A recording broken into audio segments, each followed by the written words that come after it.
Hello students, आप लोगों का स्वागत है मेरे यूट्यूब चैनल मैथ्स बाय गौरव गर्ग पर। और जैसे कि आप लोगों ने थंबनेल देखा ही होगा कि हम लोग यहाँ पर बैंक पीओ कोई सा भी बैंक हो, जैसे कि आईबीपीएस के लेवल का हो या एसबीआई लेवल का हो या आरआरबी लेवल का हो, पीओ का कोई भी एग्जाम हो आपका मेंस का, उसके लिए हम डिफिकल्ट लेवल जो आता है, एक जो अच्छा लेवल आता है उस लेवल की यहाँ पर प्रिपरेशन करा रहे हैं। तो आज लेक्चर नंबर 1 है जिसमें हम प्रॉफिट एंड लॉस आपको कराने वाले हैं। और बस ज्यादा वार्तालाप ना करते हुए क्वेश्चन को डायरेक्ट शुरू करते हैं। और आज का पहला क्वेश्चन ये रहा आप लोगों के सामने। ठीक, एक बार इस क्वेश्चन को आप करेंगे, जो भी आपका आंसर आएगा वो आप मुझे कमेंट करेंगे, देन उसके बाद मैं आपको ये सॉल्यूशन कराऊंगा। दूसरी बात, ये जो क्लास हम लोगों की है ये पीओ एग्जाम के लिए है, और पीओ चाहे कोई सा भी है ना। चलिए एक बार कीजिए, बताइए मुझे इसका आंसर आप लोगों का क्या आ रहा है। हाँ जी, एक बार बताएंगे आप कमेंट करके। चलिए मैं कराता हूँ इस क्वेश्चन को एक बार, है ना। मैं ही कराता हूँ, देखो सब क्वेश्चन क्या कहा है उसने, हिंदी में पढ़ते हैं। शोरूम में यदि ग्राहक का एकल खरीद का कुल बिल 2500 से अधिक है तो वह पूर्ण बिल पर अतिरिक्त छूट के लिए पात्र है। दो दोस्त खरीदारी के लिए गए, एक ने भारतीय पारंपरिक कीमत खरीदा, मतलब पारंपरिक 22 कोई भी चीज खरीदी, मतलब कि जिसका नाम है 2250 रुपये कीमत पर खरीदी, और जबकि दूसरे ने ठीक 475 रुपये कोई वस्तु खरीदी। यदि अलग अलग बिलिंग की गई थी तो दोनों छूट के लिए पात्र नहीं थे। क्यों नहीं थे? उसने कहा है कि 2500 रुपये कम से कम होने चाहिए थे, इसके 2250 हुए और इसके 475 हुए।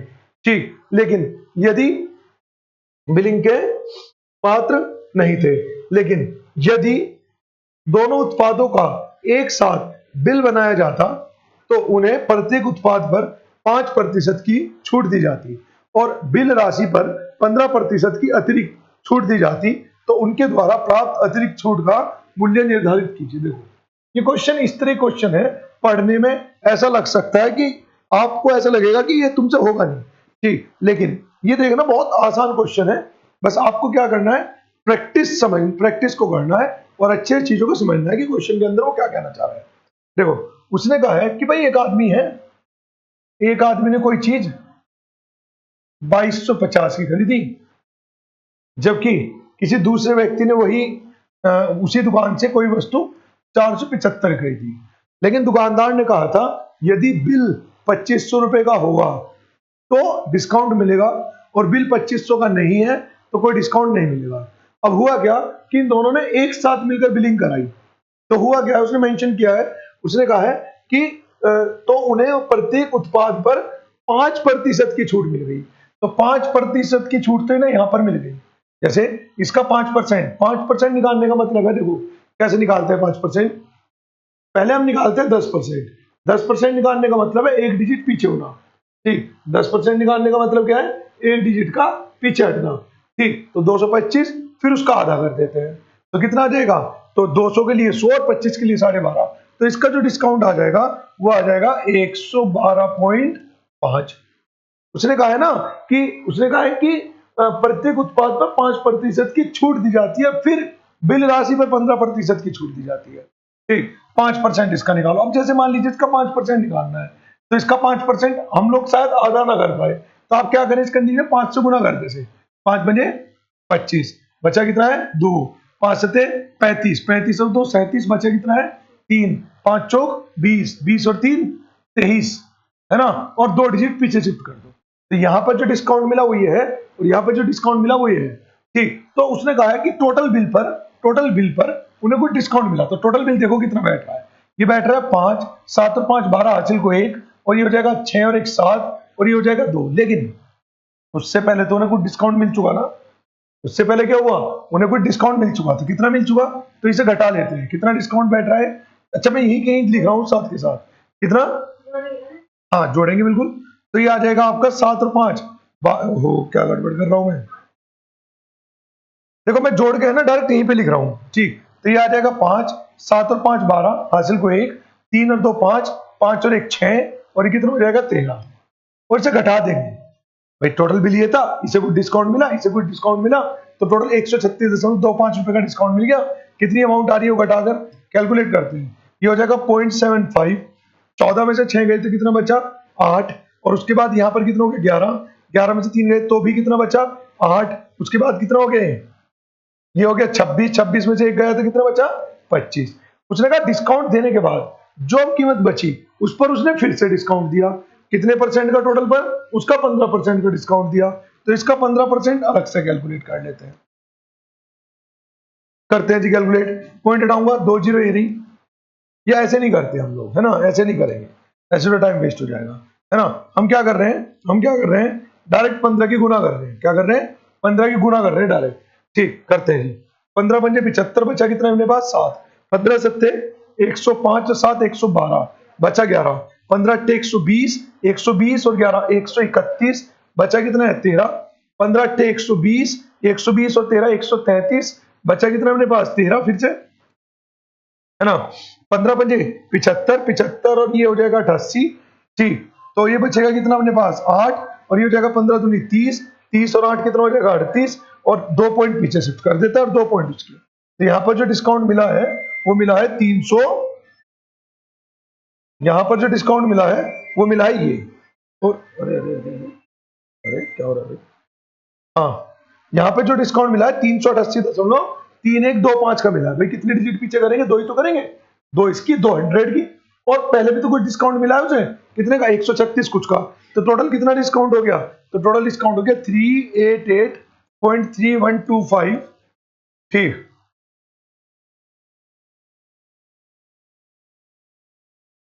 3125, और पहले कितना डिस्काउंट मिल रखा है 136.25, करते हैं कैलकुलेट, 5 2 6 5 8 6 14 हासिल को 1, और ये हो जाएगा 9 और 3 12 हासिल को 1, और ये हो जाएगा 524.56, ऐसा कुछ, तो टोटल में गड़बड़ करी हमने कहीं, एक बार करके देखो जरा कैलकुलेशन, एक बार इसकी कैलकुलेशन चेक करो, मैं कर लेता हूं बाकी, मैं इसका आंसर बता देती है 388, ये तो ठीक आ रहा है हम लोगों का, ठीक, और ये भी ठीक आ रहा है, तो फिर हमने कहां पे गड़बड़ की है, टोटल डिस्काउंट पूछा है उसने, तो टोटल डिस्काउंट आ जाएगा आपका सी दिया हुआ है, अच्छा उसने क्या पूछा है, अच्छा सुनना भाई, उसने पूछा है कि उसके द्वारा अतिरिक्त छूट का मूल्य, तो अतिरिक्त छूट तो ये है ना, तो कितना आ जाएगा, सी ऑप्शन आपका आंसर रहेगा, समझ में आई बात, ठीक है। चलिए देखो, मैं पहले ही बता रहा हूं, इस क्लास में जो मैं आपको क्वेश्चन करा रहा हूं वो आपको वे क्वेश्चन करा रहा हूं जनरली जिन क्वेश्चनों में बच्चों को टाइम लगता है या वे कर नहीं पाते, तो यहां पर होने वाले ज्यादातर क्वेश्चनों में आप ये मान के चलना कि टाइम लगेगा, कैलकुलेशन होगी, क्योंकि मैं आपको सिलेक्टेड वे क्वेश्चन कराऊंगा जिनमें टाइम लगता है, ठीक है ना। चलिए अगला क्वेश्चन देखते हैं, ये रहा अगला क्वेश्चन, जरा करें इसे और बताएं इसका आंसर क्या आ रहा है आप लोगों के अनुसार, फटाफट करें। चलिए जी देखते हैं, है ना, देखो बड़ा सिंपल सा क्वेश्चन है, कि पढ़ने में ये लग सकता है बड़ा हैवी सा, बट है नहीं है ऐसा। देखो, एक आदमी ने 2 दुकानों ए और बी से दालें खरीदी और उन्हें मिलाया, ठीक, और उन्हें मिलाया, ए पर दुकानदार लागत मूल्य पर दालों को बिक्री करता है, लेकिन मिलावट के कारण 20% का लाभ कमा लेता है, तो ऐसे समझो दुकानदार ए है, अगर कौन है, दुकानदार ए है, तो हो क्या रहा है वो समझेंगे आप। दुकानदार ए ने क्रय मूल्य पर बेचा, मिलावट करी और 20% का लाभ कमा लिया, तो ऐसे समझो कि जी अगर शुद्ध पदार्थ 100 था तो उसमें मिलावट थी जितने परसेंट का लाभ हुआ, यानी कि 20 की, तो क्या ये अनुपात कह दूं मैं, प्योरिटी और इम्प्योरिटी का रेशियो हो गया 5:1, ठीक। आगे क्या कह रहा हूं, उसने कहा जबकि बी दुकानदार बिना किसी मिलावट के बेचता है, मतलब बी वाला बिल्कुल सही है, जब आदमी घर पहुंचता है और पानी का उपयोग करके दालों को साफ करता है, तो वह देखता है कि इसमें से 11 से ही 1/9% अशुद्धता के रूप में निकल गई है, मतलब उसने क्या करा, पहले दोनों दालों को एक साथ मिला दिया, दोनों दालों को एक साथ मिलाने के बाद जो दाल तैयार हुई फाइनली दोनों का मिश्रण करके उसे धोया, तो उसे पता चला कि जितना वो लेके आया था उसका 11 से ही 1/9%, तो 11 से ही 1/9% का मतलब कितना हो गया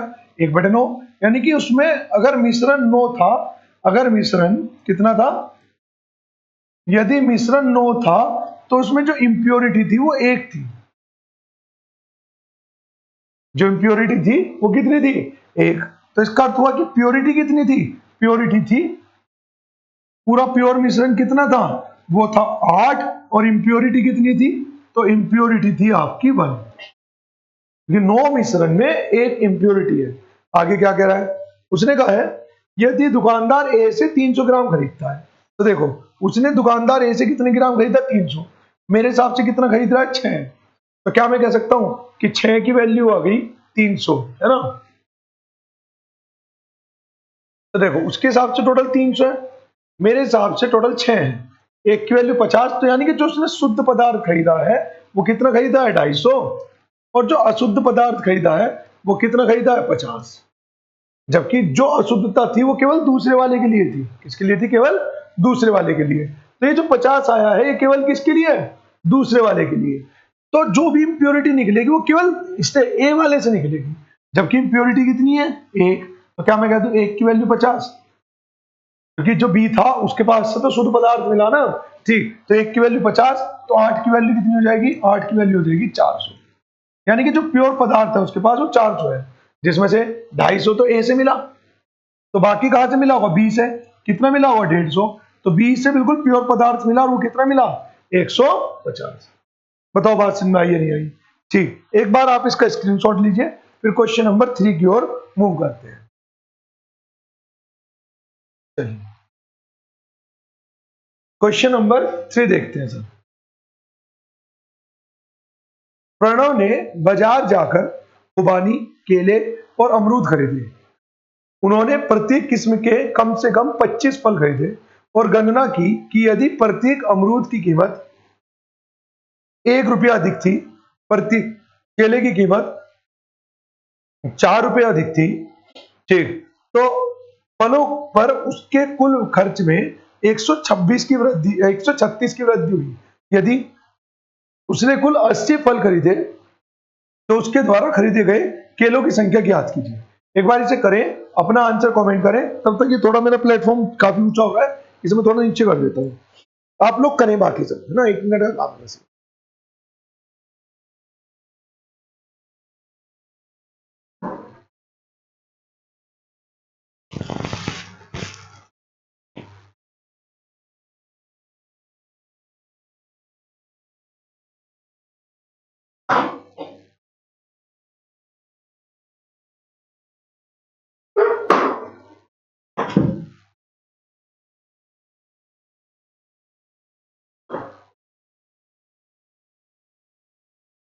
अब ठीक है, अब ठीक है। चलिए देखो मैं कराता हूँ। उसने कहा है, समझना मेरी बात को, उसने कहा प्रणव ने बाजार जाकर खुबानी, ठीक, मान लो अमरूद कितने खरीदे, मैंने मान लिया उसने अमरूद खरीदे, अमरूद को वो लिख दिया मैंने जी, ठीक। केले कितने खरीदे वो लिख दिया बी, और ये खुबानी को मैंने लिख दिया ए। ऐसा समझ, जितने उसने खरीदे उनकी संख्या मैंने मान ली, ये ए है, ये बी है, ये जी है, ठीक। उसने एक चीज मेंशन की है, क्या मेंशन की है वो समझे आप। उसने एक चीज मेंशन ये की है, उसने एक चीज ये मेंशन की है कि उसने कहा है प्रत्येक किस्म के कम से कम 25 फल खरीदे, मतलब कम से कम 25 खरीदे, 25 से कम नहीं खरीदे, 25 से ज्यादा हो सकते हैं। दूसरी बात, उसने आगे चल के उसने क्या कहा है कि उससे यदि प्रत्येक अमरूद की कीमत 1 रुपया अधिक थी, प्रत्येक केले की कीमत 4 रुपये अधिक थी, तो फलों में उसे कुल 126 रुपए ज्यादा देने पड़े, ठीक। यदि उसने कुल 80 फल खरीदे हो, मतलब फलों की संख्या भी यहां क्या कर दी गई, अरे अरे अरे,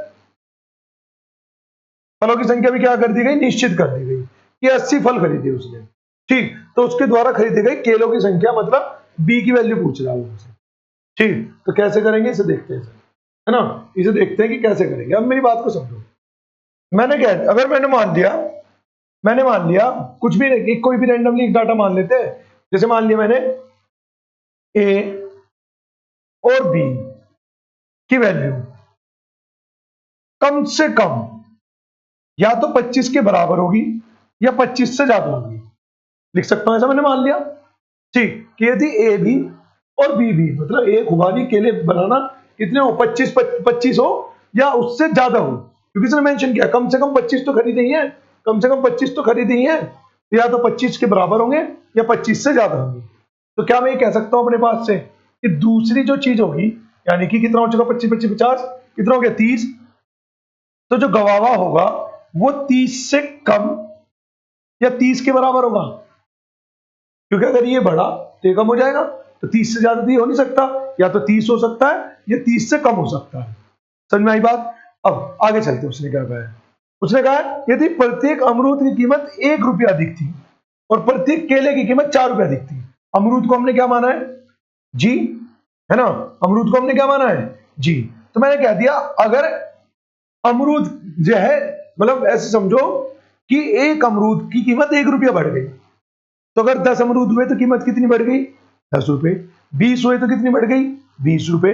और अमरूद अगर जी हुए, ऐसा मैंने मान लिया अमरूद कितने हुए, जी हुए, तो अमरूद की कीमत कितनी बढ़ गई, जी। जी कोई संख्या में नहीं ले रहा मैं, जी तो वो ले रहा हूं जो 30 से छोटा होगा बस, है ना। तो 1 रुपया बढ़ने का कारण है कि गवावा, मतलब अमरूद की अगर बात करूं उसकी कीमत 1 रुपया बढ़ गई, तो अगर 10 अमरूद होते तो टोटल कितनी कीमत बढ़ जाती है अमरूद की, 10 रुपए। 10 गुना 1, भाई एक अमरूद 1 रुपया महंगा हुआ तो 10 अमरूद 10 रुपये महंगा हो गए, ठीक। तो ऐसे अगर अमरूद की संख्या जी है तो टोटल जी रुपए बढ़ गए अमरूद पर, ठीक। दूसरा किस पर बढ़ा, केले पर। मान लो केले पर उसने एक केले पर 4 रुपए बढ़ाए और केलों की संख्या मैंने बी मान ली, है ना, तो क्या मैं कह दूंगा कि टोटल 4 बी कीमत बढ़ गई। तो गवावा यानी कि अमरूद के कारण बढ़ने वाली संख्या और केलों के कारण बढ़ने वाली अमाउंट, इसका टोटल है 136। समझते चलो मेरी बात को, ठीक। आगे समझते हैं जरा।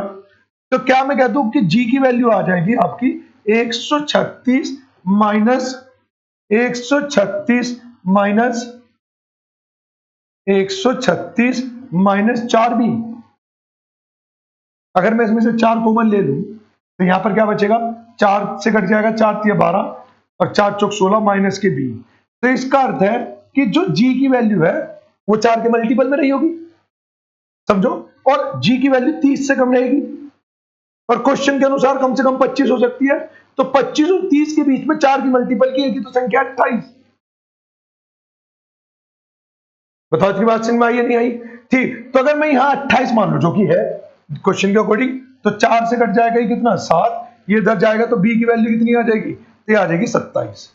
यानी केले कितने लिए उसने, 27, ठीक। ये कितने लिए 28, टोटल करते हैं कितना बैठ रहा है, तो ये बैठ जाएगा 40 और 15 55, टोटल कितने थे 80, तो 55 में से 80 घटाएंगे तो बाकी ए आ जाएगा कितना, तो आ जाएगा 25। उसने क्या पूछा है पहले देखते ना, उसने क्या पूछा है, उसने पूछा केले की संख्या, तो केले को हमने क्या माना था बी, तो ये आ जाएगा आपका आंसर 27 आंसर। बताओ बात समझ में आई है नहीं आई, ठीक। अब ये आप अब इन 3 क्वेश्चन से ये तो आपको आइडिया लग गया होगा कि मैं आपको प्री की प्रिपरेशन नहीं करा रहा हूं, मैं करा रहा हूं डायरेक्ट मेंस की प्रिपरेशन, ठीक। तो आप भी यही मानसिकता के साथ बैठे, और मैं भी ये सोच के चल रहा हूं कि जो लोग इस वीडियो को देख रहे हैं उन सब पे चैप्टर पहले से ही आते हैं, तो मैं आपको थोड़ा एडवांस लेवल करा रहा हूं उसका, ठीक है ना। जो मतलब ये मान लीजिए आपके पेपर में अगर मान लीजिए 3 क्वेश्चन ऐसे आएंगे, ठीक, तो 3 आएंगे आपके पेपर में, बाकी सब नॉर्मल आएंगे, ठीक। तो मैं 3 क्वेश्चन करा रहा हूँ सिलेक्टेड, है ना। तो हर एक क्वेश्चन थोड़ा थोड़ा उसमें कुछ ना कुछ बात ट्रिकी रहेगी कंफर्म। अगला देखते हैं। अखिल ने एक नया फोन ऑनलाइन खरीदा। फोन 15,000 रुपए पर उपलब्ध है। जो जो फोन की लागत मूल्य से 1,000 रुपए कम है, मतलब फोन की जो एक्चुअल लागत मूल्य है या जो फोन जितने में अवेलेबल था, कुछ ऑफर चल रहा होगा, ठीक। तो फोन जो एक्चुअल में फोन की जो वास्तविक कीमत थी, जो मूल कीमत थी फोन की, जो वास्तविक कीमत थी वो 16,000 रही होगी। उसने कितने का लिया, उसने लिया 1,000 रुपए सस्ता, यानी कि 15,000 का। वह डेबिट कार्ड का उपयोग करता है जिसके द्वारा उसे खरीदारी पर 10% की छूट मिलती है। तो 15,000 रुपए का पेमेंट करना था उसे, उसे इस पर 10% की छूट मिल गई। तो 10% की छूट मिलने का मतलब है कि उसने अपने कितने 1500, कितने, हाँ 1500, उसने अपने 1500 रुपए बचा लिए। क्लियर है यहां तक की बात। तो देखा जाए तो मूल कीमत कितनी थी एक्चुअल में, 16,000, ठीक। और उसने यहां पर कितने बचा लिए 1500, या अगर देखा जाए तो वो यहां पर कितने रुपए का पेमेंट कर रहा है, तो वो यहां पर पेमेंट कर रहा है 13,500 का। बताओ इतनी बात समझ में आई या नहीं आई? आगे चलते हैं। उसने आगे क्या कहा है? उसने आगे कहा है उसके द्वारा खरीदारी पर 10% की, हाँ उसके पास वर्तमान में 1600 बाजार मूल्य का एक पुराना फोन था। भले एक फोन था जिसकी बाजार में मूल्य कीमत कितनी थी? 1600। ठीक, जिसे वह बदलने के लिए डालता है और नए फोन पर 1200 रुपए की छूट मिल जाती है। एक चीज समझो, फोन की कीमत कितनी थी? 1600, और उसकी उसकी फोन की कीमत कितनी लगी? 1200, तो 400 रुपए का लॉस हो गया ना उसे। ठीक, 400 रुपए का लॉस हो गया। तो अभी तक उसे कितने का लाभ हो रहा था? 2500 का। अभी तक जो उसका लाभ था वो कितना था? तो उसका जो लाभ था वो था 2500। यहां के आधार पे देखें, लेकिन 1600 वाली चीज उसने 1200 की बेच दी, तो 400 रुपए की हानि होगी ना उस फोन पर। ठीक, तो एक्चुअल में जो जहां उसे लाभ हो रहा था 2500 का, अब उसका लाभ रह गया मात्र 2100 रुपए का। आगे चलते हैं। ठीक, वह यूपीआई द्वारा भुगतान करता है और लेन देन के बाद एक स्क्रैच कार्ड कूपन प्राप्त करता है जो सीधे उसके बैंक खाते में जमा हो जाता है यदि पूरे लेन देन में 13.6% का लाभ कमाता है। तो भाई पूरा लेन देन मतलब इसकी एक्चुअल कीमत कितनी थी? 16,000, उस पर 13.6% का लाभ कमाता है। तो पॉइंट हटाऊंगा, ये 3 जीरो से 3 जीरो कट जाएंगी, 16 चिक्का 96, बचा कितना अपने पास? 6, 16 तिया 48, 16 चिक्का 96, 9 बचा हुआ है, तो ये हो जाएगा 7, 48 यानी कि 57, 5 बचा, और 16 कम 16 और 5 कितना हो जाएगा? 21। ठीक, यानी कि उसने अपनी समझबूझ से 2100 रुपए कमाए, लेकिन ओवरऑल उसका जो लाभ हुआ वो 2160 का हुआ, क्योंकि उसे स्क्रैच कूपन मिल गया बीच में। उसे पूछा तो उसका स्क्रैच कार्ड कितने पैसे का मिला, तो कितने का मिला? 2100 थे, लेकिन अब कितना हो गया? 2176, तो उसका जो लाभ है वो कितने का है? 76 रुपए का स्क्रैच कार्ड के कारण उसे होने वाला लाभ है। ठीक है जी, चलिए एक बार से करूं फिर आगे। नेक्स्ट, ये रहा। लीला अपने रहने के लिए टेराकोटा शॉपिंग बनाती है। ठीक, Leela makes terracotta shopping for her living, वो रहने के लिए नहीं है, अपने जीने के लिए, है ना, अपना खर्चा पानी चलाने के लिए। वो कन्वर्ट करते वक्त ना वो गड़बड़ हो गया, जीविका के लिए, बिल्कुल सही शब्द बोला। अपनी जीविका, अपनी जीविका के लिए टेराकोटा शॉपिंग बनाती है। ठीक, किसी दिन वह उतनी ही शॉपिंग बनाती है, शोपीस बनाती है, ठीक, जितने शोपीस की कीमत है। मतलब एक चीज समझ लो, मान लो अगर शोपीस एक्स रुपए का है, एक शोपीस की कीमत एक्स रुपए है, तो उसके द्वारा बनाए गए शोपीस की कीमत भी एक्स ही है।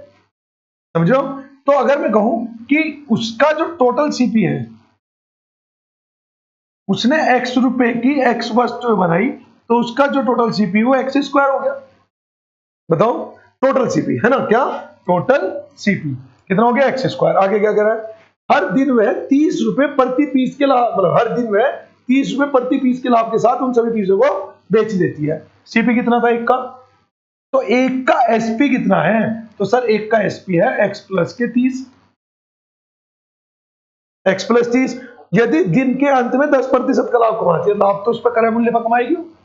ठीक, तो क्या मैं ऐसे लिख दूं कि सर एक्स स्क्वायर का 130%, हाँ सॉरी 10% का लाभ, तो यहां पर क्या आ जाएगा? 110% बराबर है एसपी, जो कि कितना है? एक्स गुना एक्स प्लस 30। भाई एक वस्तु इतने की बिकी तो एक्स वस्तु कितने की बिकेगी?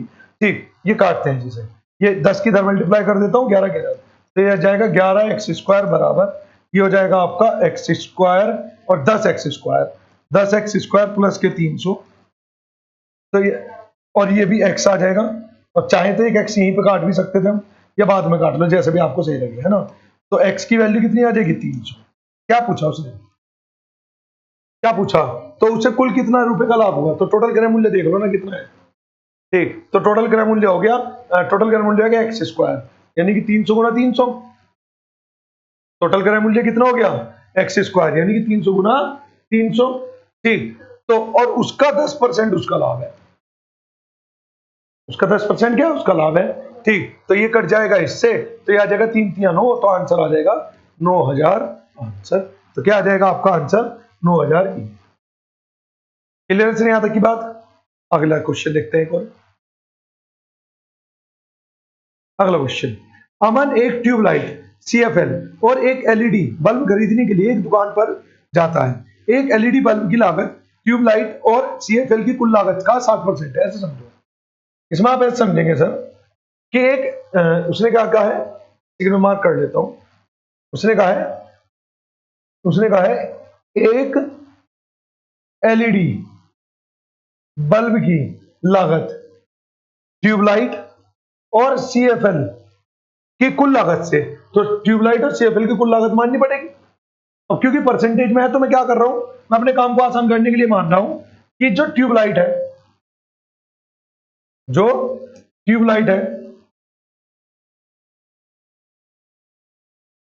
उसकी जो लागत है वो मान ली मैंने 100T परसेंटेज में आसानी हो जाएगी।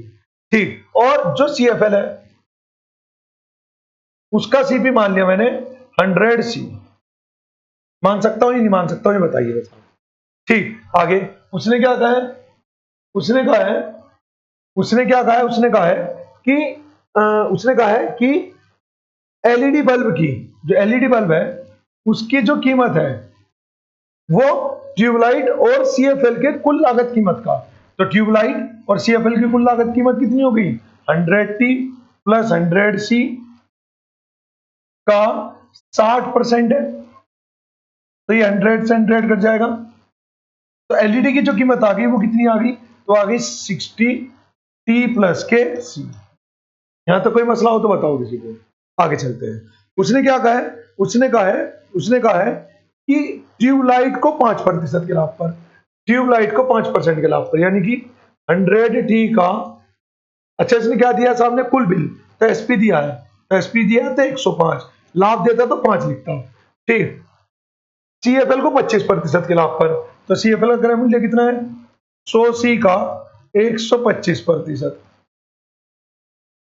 और LED को 25% की हानि पर, तो माइनस कर दूं, LED की कीमत कितनी है 60T प्लस के C का 25%, क्यों 25% हानि है, सही बात है। तो यहां पर कितना आ जाएगा इसका, यह आ जाएगा 75%, क्योंकि हम क्या लिख रहे हैं, हम लिख रहे हैं SP।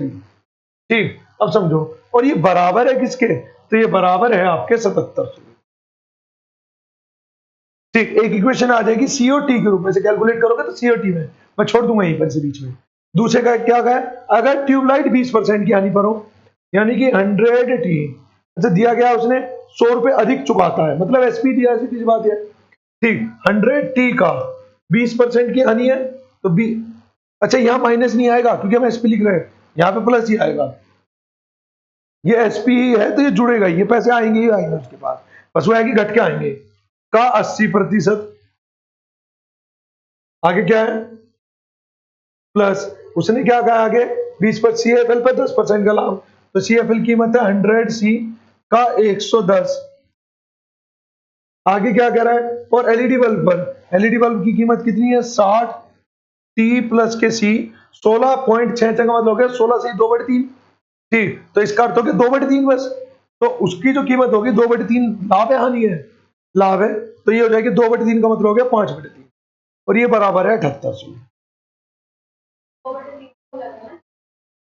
कितना है 16 से 2/3, 1/16, 1/16 से 2/3, 1/6, सही बात है, ये हो जाएगा। चलो भाई क्या